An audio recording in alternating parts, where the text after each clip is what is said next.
The Imperium of Man is the absolute Chad alpha of all sci-fi civilizations. They're wonderfully, irrationally, psychotically violent at all times, and existing in complete opposition to everything that is not themselves, especially chaos and their commie ways of change and perversion.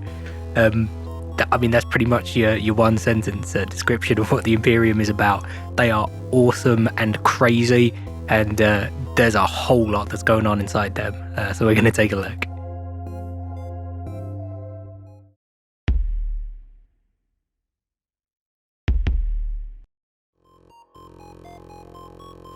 They are not the smartest of civilizations, they are definitely not the best of civilizations, but what they are is absolutely resolved to always fight all enemies at all times, no matter what they might be, where they might be, or whether there are really enemies at all. They're going to find something and fight it. The defining feature of the Imperium of Man is that it just doesn't ever give up without a fight. They don't do this demilitarized zone crap, they don't do colony swaps, they don't really make treaties.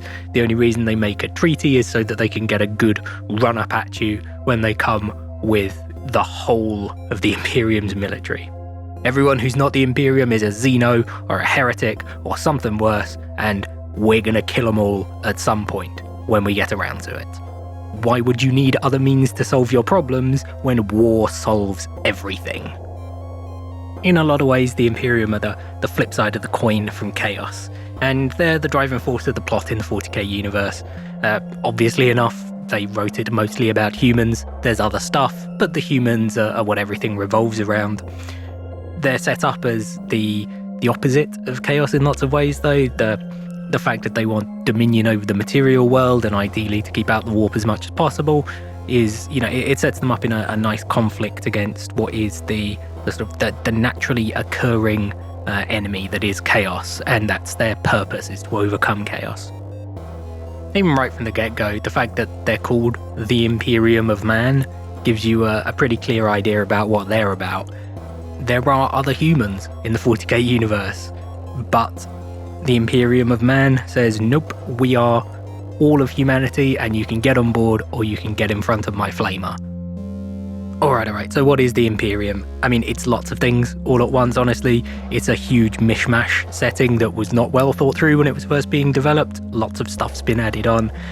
That's fine. That kind of makes it more interesting. In lots of ways, the setting's actually grown up in the same way of the Imperium, whatever seemed like a good idea at the time. So I quite like that. It's important to remember, though, that lots of bits of the Imperium are drastically different from all the other bits. There is no one single picture of the Imperium. Really, when we're talking about the Imperium as a whole, we're talking about the big structures of the Imperium. So the central government, more so than individual worlds, individual planetary governors, all of these things. Now, we're talking about the Senatorium Imperialis, the various bodies that make up the Adeptus Terra, the things that actually run the Imperium as an institution, okay? And that does mean that this discussion is slightly limited. It's like trying to answer the question, what is the United States, without discussing what Florida is. We're talking conceptually about these big top-down structures without getting into the member states, because they're very, very different and very separate from it. So there's going to be things missed out here. That's fine. The Imperium itself is, it pretty much entirely ignores its member states as best it can anyway, so we can talk on this level. But that's important to keep in mind. There are bits of the Imperium that are drastically different. There's democracies, there's proper primeval worlds where humans live as cavemen. This has nothing to do with what the Imperium is. The Imperium doesn't care. And maybe that's a good starting point to have, because the Imperium is not like the US really, and it's not like the Federation, and it's not like most other planetary empires, in the sense that it is utterly localized. There is some imperial law within the interstellar commerce role, but in general, the worlds, the sectors, the subsectors, the segmentums make their own laws and please themselves. You can go between different worlds and they're just utterly different in terms of levels of technology, weapons, drugs, all kinds of stuff. The worlds please themselves and the Imperium literally does not care. And as you might imagine, there is no Imperial Supreme Court. There is no constitution. Why would there be? All of the things that they might rule on or regulate on are, from the Imperium's point of view, utterly irrelevant. They're local level. If some subsector wants to make their own constitutional courts, that's up to them, and the Senatorium does not care. And so, you might ask, what laws govern those in the imperial structures? In the US, we would see federal law applying to federal officers and to federal buildings and stuff like that. In the Imperium, well, the law sort of doesn't apply to those in the central government and the central institutions. They have their own internal laws and they do police them, but there isn't really a notion of this, a big book of imperial laws that you have to follow. You please yourselves, and then you get policed by the Inquisition, who don't care if you broke federal law. They just care if they get to shoot you in the face. So that's a nice balance, in a way. There are no laws, but then the people who enforce the laws don't care. What better way to police having no laws than to give some psychotically violent people absolute power? The Inquisition are a huge and interesting topic in their own regard, but it is important to keep in mind that that's literally how they work. They just interpret the best interests of the Imperium themselves, and that's about it. Anyway, this is all something of a tangent from the main point. The central imperial institutions, as I say, they don't care about laws, they don't care about most things. What they do care about is taxes and tithes and manpower. That's the only things that the central institutions care about coming from the member states. As it turns out, in the far future, you can, to some degree, fend off death and live for 1,000 years. The one thing you cannot do is fend off taxes, because in this universe, the tax collectors kind of also have an army, which gives you a sense of how seriously they take this stuff. The Imperium's not gonna survive very long if those tithes stop coming in. Alright, so that's sort of the model of government. There's these huge institutions, and they collect resources of varying sorts from the local worlds, and then they use them to do their jobs, whatever they might be. This doesn't actually sound like a form of government at all.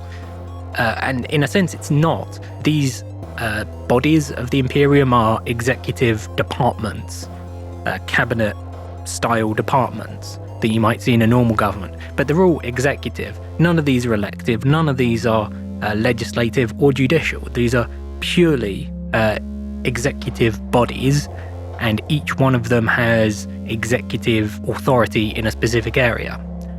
So who actually runs the Imperium? And the answer to that is no one, honestly.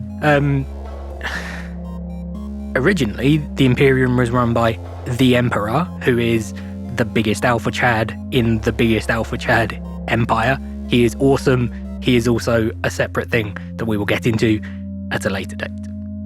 In any case, there was the Emperor, so he was supposed to be the head of government, and as the name implies, he was the king, and if you wanted to stop him, bring it on.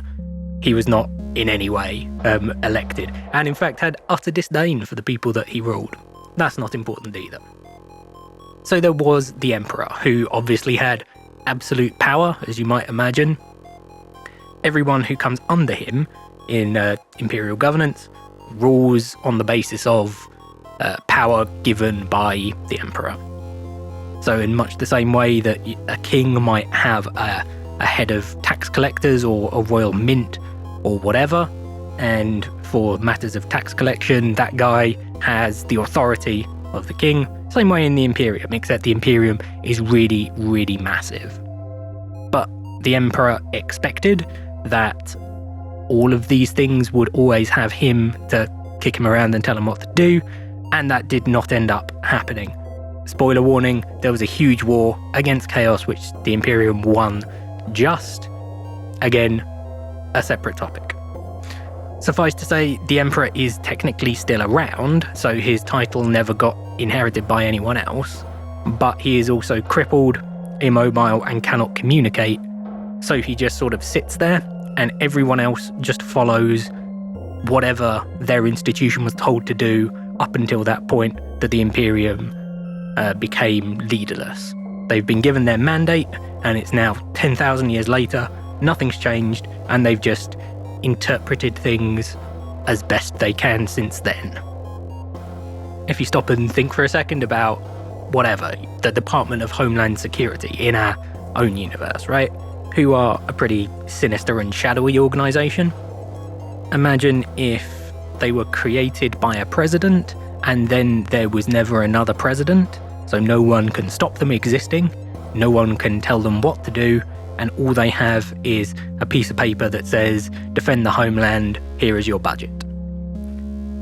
After a while, things would be getting a bit weird, and that's how all of the institutions of the Imperium have operated. Well, except the Mechanicus, but they were weird to begin with, so it evens out. This is obviously not a good way to run a government. It's also the only way that the Imperium can run, unfortunately. As long as the Imperium, the institution, exists, it will always, by definition, be looking to the Emperor himself as the ultimate authority. The only way that anyone can come in and make changes is for them to, I won't say usurp, but to make a claim to that authority which overrides everyone else's. This is what they're doing at the moment with Guilliman returning and becoming a sort of surrogate secondary emperor, which is a good idea, which they should have done many years ago. That's not really the point. The thing is that the only way that anyone could take that role is by infighting between the different institutions. If you can be acclaimed to be the heir to the emperor, then you're alright. But if you can't, there's going to be a horrendously bloody power struggle. Because all of the institutions of the Imperium constantly fight with each other, and even if their own interests aren't being threatened by some other group, they very much dislike that other people are becoming more powerful. Because if someone else is becoming more powerful, you are pretty much by definition becoming less powerful. So there's this constant infighting and this constant alliances and deals and things happening, and that's how the Imperium polices itself, basically. It has somewhere between 12 and about 20 important power blocks at any given time. And when you ask who watches the Watchmen, other than the Inquisition, and the answer is they watch each other. It wasn't intended to be that way. No one wrote it down, no one said that that's how it's going to happen, but that is what has happened. Thing is, there's actually quite a lot of benefits to this approach to government, because the Imperium's sole goal, not so in its original version when it was led by the Emperor, but these days, the sole goal of the Imperium is to just not change. Is to stay as they are, if possible, try and expand and conquer and kill the Xenos, but under no circumstances should the Imperium be allowed to fall, and that's pretty much it. They want to keep things exactly the way that they are as much as possible. And so having these squabbling power blocks as the basis for your government, well, that actually makes it really, really strong against change, because you don't just need, a 50% plus one sort of majority. You need a proper supermajority. You have to be able to force the other remaining holdout institutions to come along with you. And so in terms of resisting change, and when we say change, the Imperium interprets change to mean chaos, to mean heresy. When you're trying to just resist change, this is a good way to do it. The more arguments, the slower the wheels turn, no problems at all.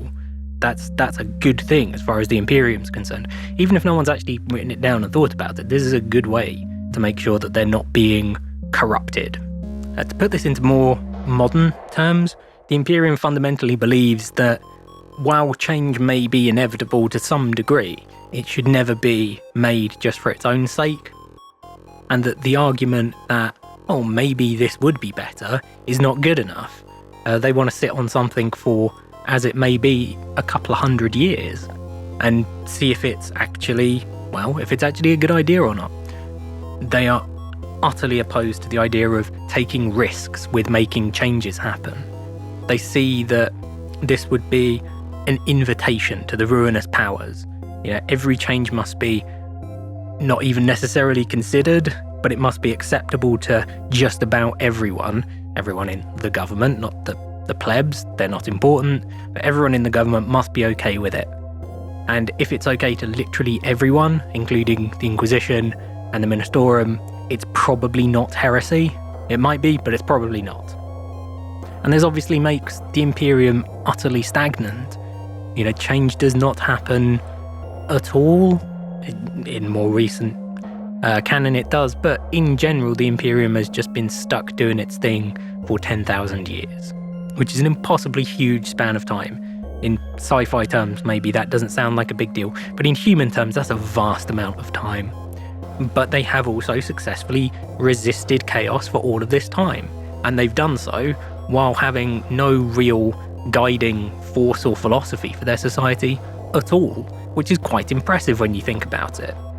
This gets back to something I said before about the warp and chaos and their influence, and that in reality the only way to fight them is to have a society which is anathema to chaos, or that is utterly opposed to chaos.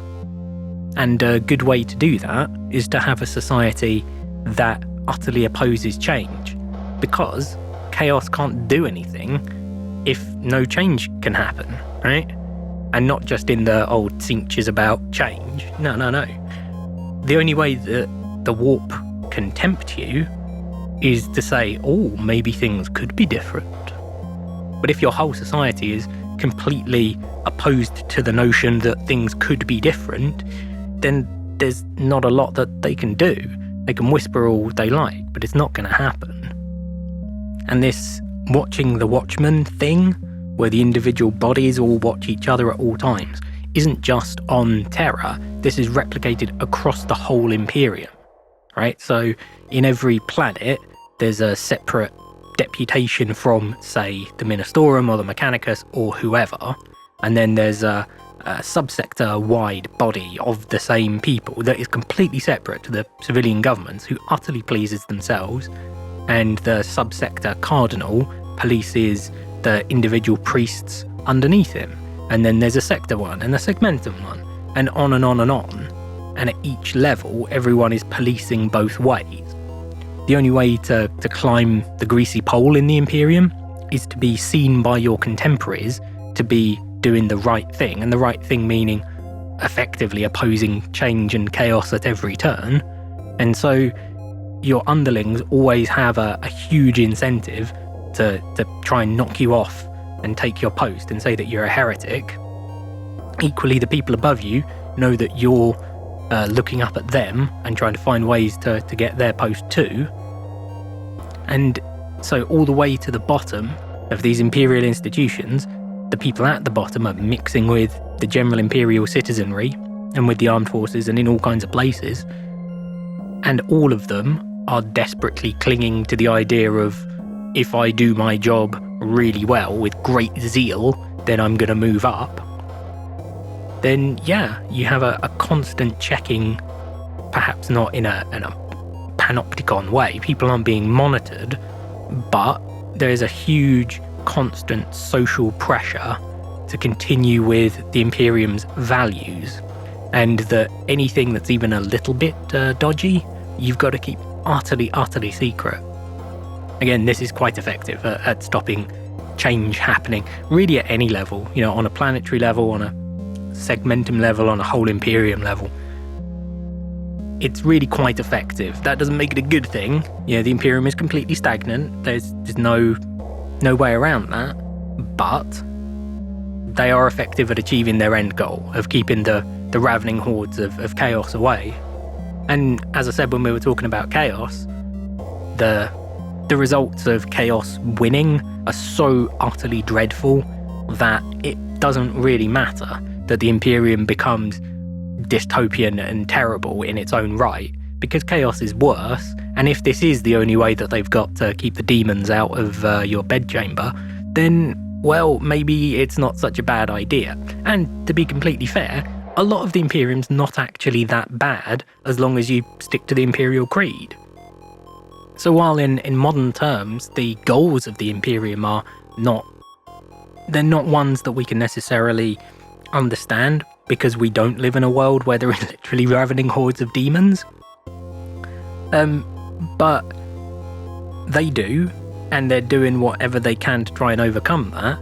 and they're really aware that other attempts to try and not be taken over by chaos might actually just bring about the rule of chaos in the material world, and that's a problem, and it needs to be hugely resisted. The Imperium's definitely not a legitimate form of government. There are no real constraints on how the Imperial agencies run themselves, and that's something that we should always be aware of.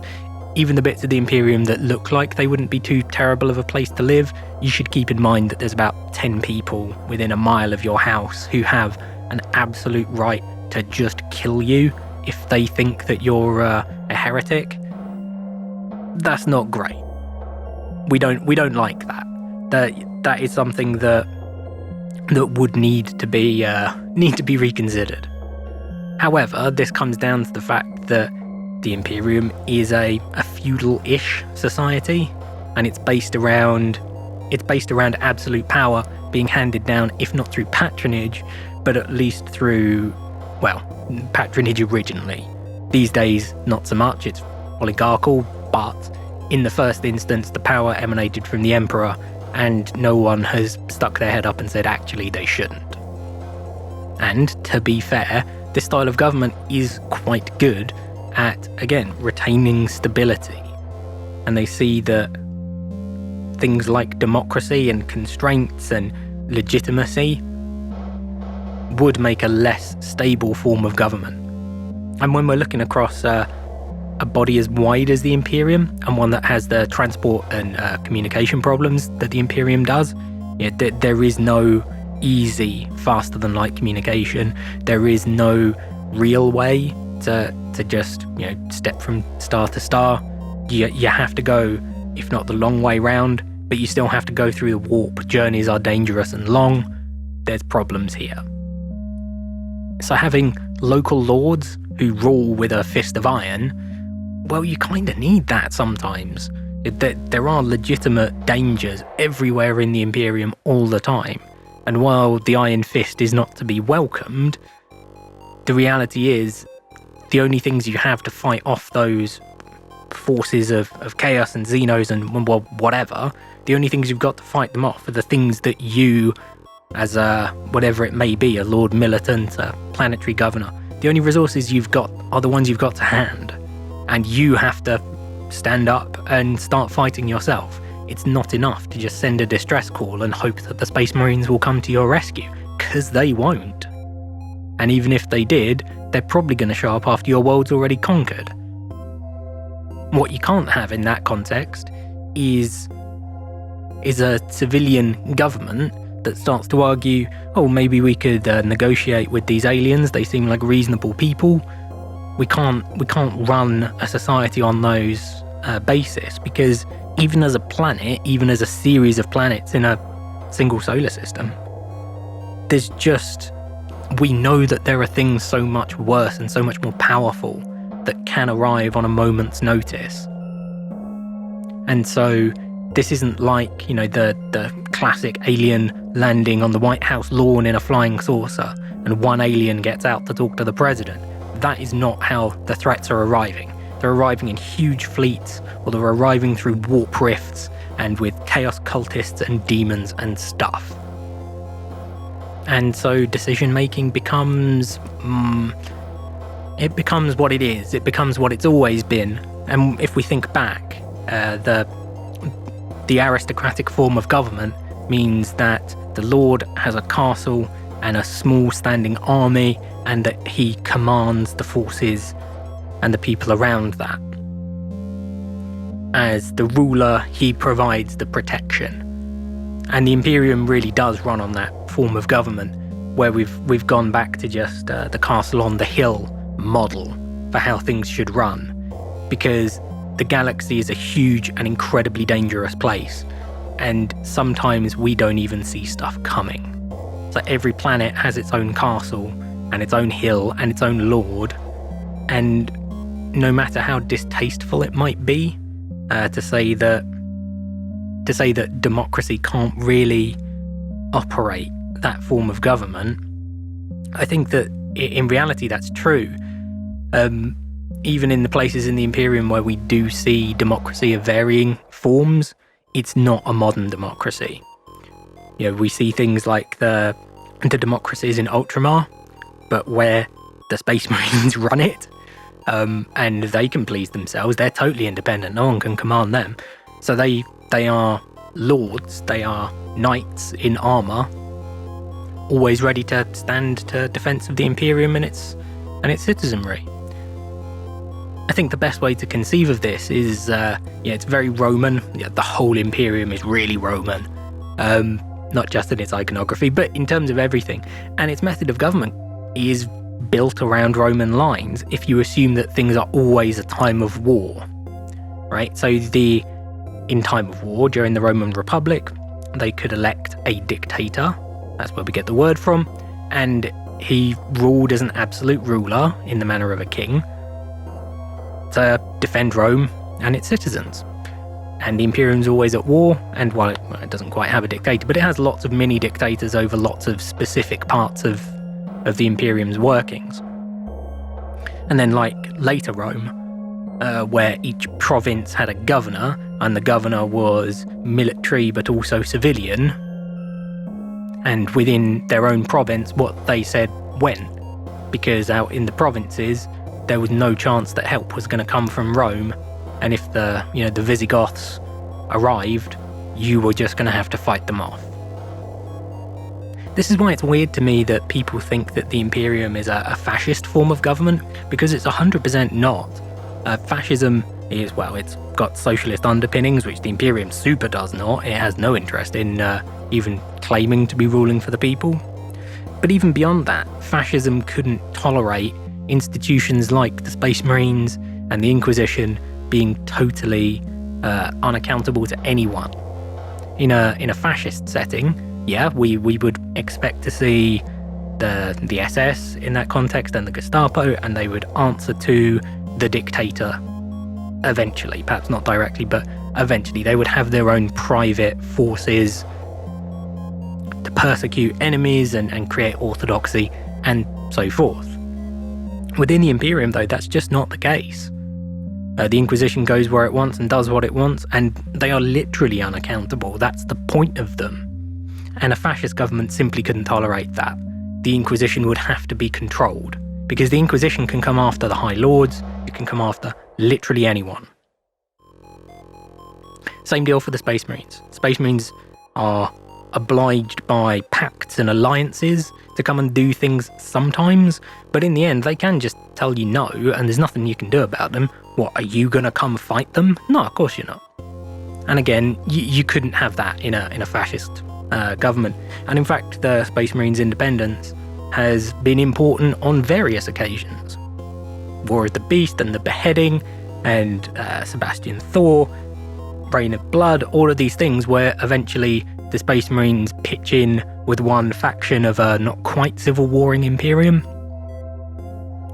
And, they come and solve the day, which would not happen. It simply couldn't happen in a fascist government where there was one dictator who was in charge and that they were accountable to. It's also important to remember that the Imperium doesn't really have an economic model. Like all good space empires, it's just dispensed with that. In the Imperium, economic matters are local government matters, unimportant as long as they meet their tithes. So there is no sense of imposing an economic system, and the Imperium is fundamentally non-ideological. While yes, they do enforce the Imperial Creed, and they do want belief in the Emperor, there is a good reason for that. It is an active measure of defense against the ravening hordes of chaos, so it's more understandable. We may not like it, but it is legitimately understandable. Individual worlds and sectors and whatever, they can be ideological to some degree, although they live within a really bustling society where everyone else is sort of not. And with no ideology and no economics, and with these idiosyncratically violent forms of independent checks and balances, it's hard to see how this could be seen as being fascistic at all, or communistic, come to that. While the Imperium does like, not for the greater good, that's someone else in this universe, but the Imperium does have this idea of the collective good, and that your life doesn't matter if you die fighting for the Emperor, these sorts of things, but they're not a purely collectivist mindset society. And again, they have absolutely no pretensions of enforcing an economic system or even really trying to do anything good for their population at all. So the only real connection to either of those modern forms of government is that the Imperium is autocratic to some degree, or it's weirdly autocratic, it's sort of oligarchically autocratic, and also that they're a really heavily militarized society. And that's important, because the Imperium is literally always at war. This isn't 1984. They're not just making it up. They are always at war, and the organs always need to be developing. They always need to be in motion. And so, yeah, you end up with the central government of the Imperium being dominated by its military, but in the same way as, during the Second World War, the British and American governments were dominated by their military too. These aren't specific things that relate to totalitarian forms of government at all. Now, I think a much better fit for how we see the Imperium is the Holy Roman Empire or Renaissance Italy, and the two sort of blend together around the edges. But I think the Holy Roman Empire is the best example, because you have one major state in it, Austria, and then there are orbiting more major states who are sort of the imperial institutions, and then lots of much smaller states that govern themselves entirely. And between the small states and the big states and Austria, they kind of negotiate for themselves what the emperor is going to say. Right? The emperor, in theory, has a lot of authority to just do things, but because it's an elective monarchy, they always have to keep in mind the balanced concerns of all of their members, and remember that some of these states can split off, or potentially could. And I think that that's actually quite close to where the Imperium is, even though there is no clear emperor anymore.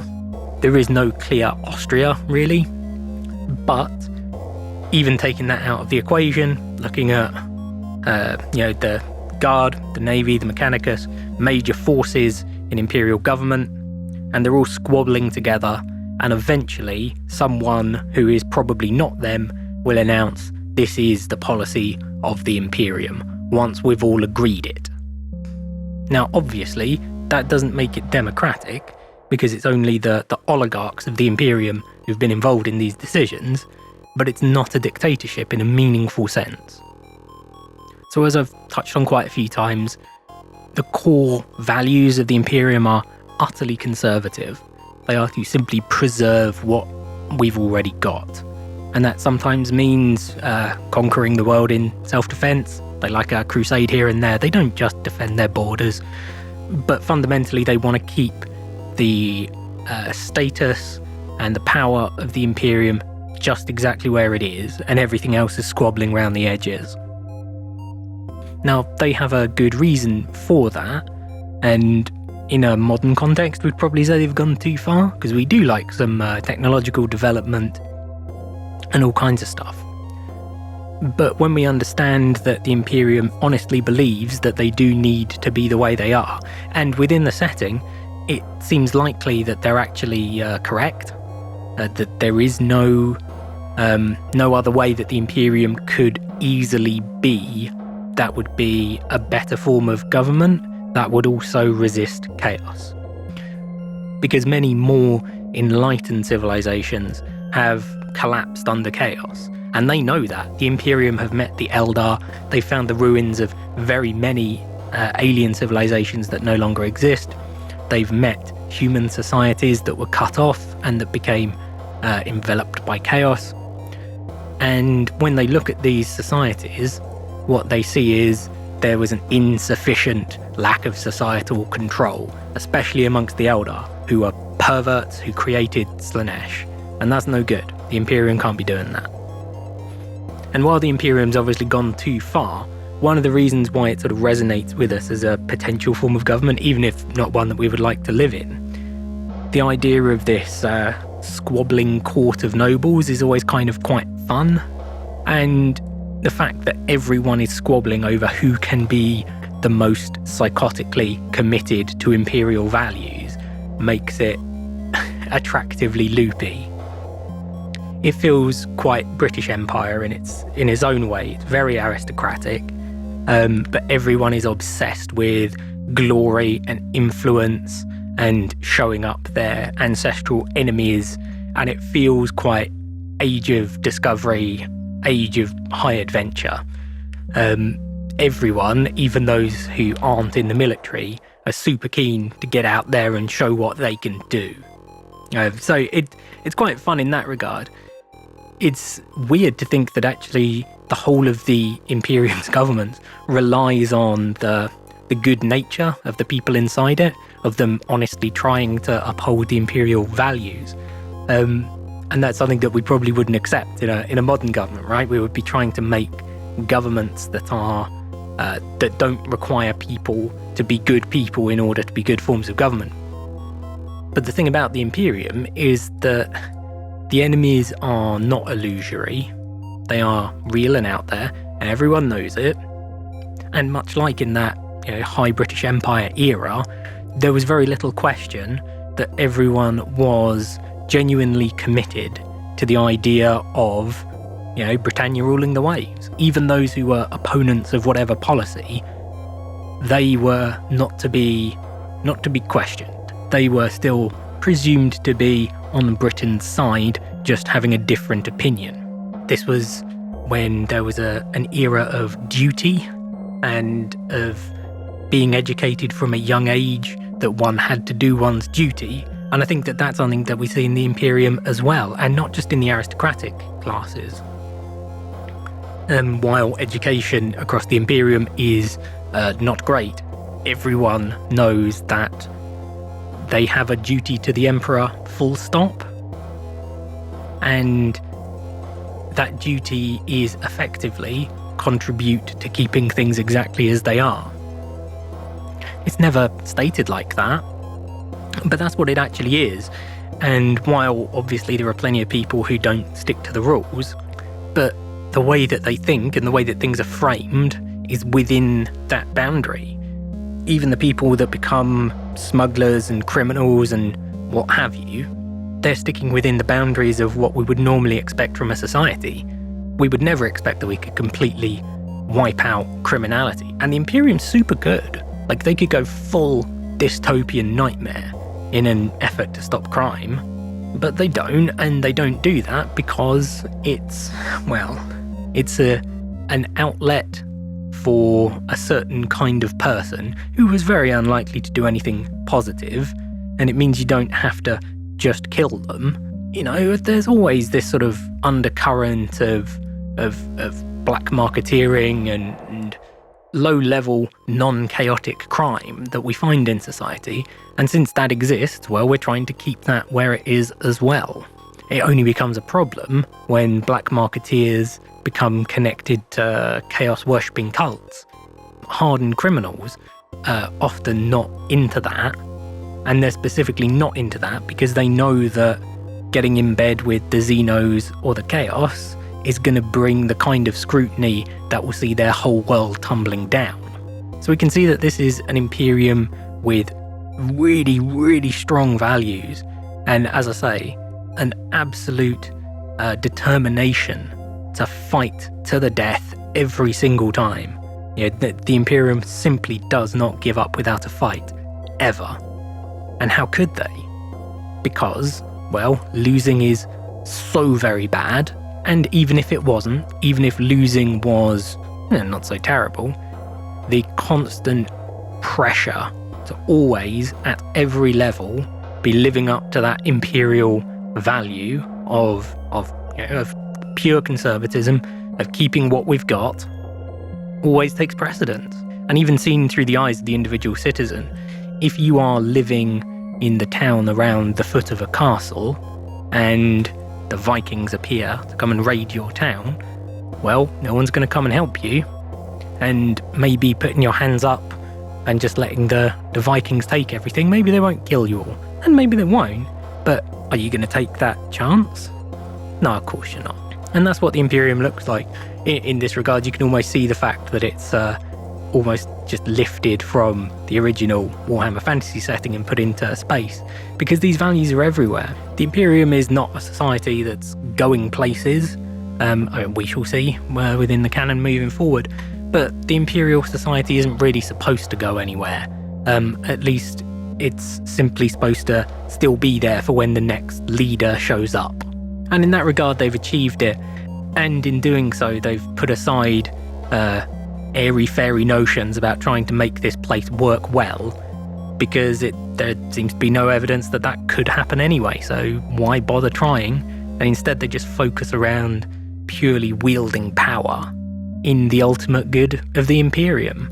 And if they are ever seen to not be doing that, then someone's going to show up with a bolt gun. So yeah, the Imperium is super cool. The sort of layers within layers and wheels within wheels of it. The constant infighting and politicking within literally every structure at every level makes it a great place to set stories in, a great place to tell stories in. The fact that even within the Imperium, there are so many unknowns and so many things that can just jump out and bite you. And that's wonderful. And each one of these is a roadblock against chaos and also against other silly communist notions of government. And it's great. You know, it's this really vibrant setting. It's utterly grimdark, always. You know, it's really terrible. And in fact, it shouldn't be underestimated just how terrible the Imperium actually is. You know, the no good state is one where you're going to get shot in the head 3 times before breakfast. But for all of that, the underlying constant threat of death under all situations is of course a great place to be adventuring in, because there's always risks. There's always a sense that you can't sleep soundly in your bed. And of course that's just the perfect backdrop for adventuring. Within 40k, every Imperial person, institution, everyone feels like a buccaneer. They've all got their own little military arms, even the tax collectors. They can all go and do things themselves just on their own authority, with the threat that if they cock it up, there's going to be huge problems for them later on. It's great. And of course, the Imperium is the only setting that makes sense for a society that's genuinely trying to resist chaos with every fibre of its being. I don't know what other kind of society you could build that would not be obviously subverted by chaos all the time. So yeah, the Imperium's great. The constant threat of violence means that we have these great swashbuckling tales, and the constant potential for some Inquisitor to jump out and start shooting people means that there's always jeopardy at every point. No one can take anything for granted. It would be a terrible place to live in, and that absolutely could not be underestimated. But it is really fun, and that's what you want in a fictional landscape more than anything else. You want so many moving parts that people can't quite keep track of them, so that there's always something new that can come from an unexpected direction. And even just within the Imperium, you've already got that. And that's great. All right, so that's well, not very brief summary of who the Imperium are and what they're about. We'll start looking a little bit further into 40k as we go forwards, but the Imperium's a good place to start because they're the protagonists of the setting, really, or if not the protagonists, at least the main characters, right? Everything's always from the human perspective, and we can get more into how the Imperium became what it is, and that's an interesting story in its own regard, so we'll get into some of that. As an antidote to the Imperium's idiosyncratically violent form of government, you may wish to check out this previous video about the Federation from Star Trek, who are kind of the flip side of the coin. Progressive and democratic, and sometimes idiots and not opposed to change, and as a result, much nicer to live in. Alright, so we're going to leave this one here for now. I hope you have enjoyed this latest video, and check back in a week or so for another one.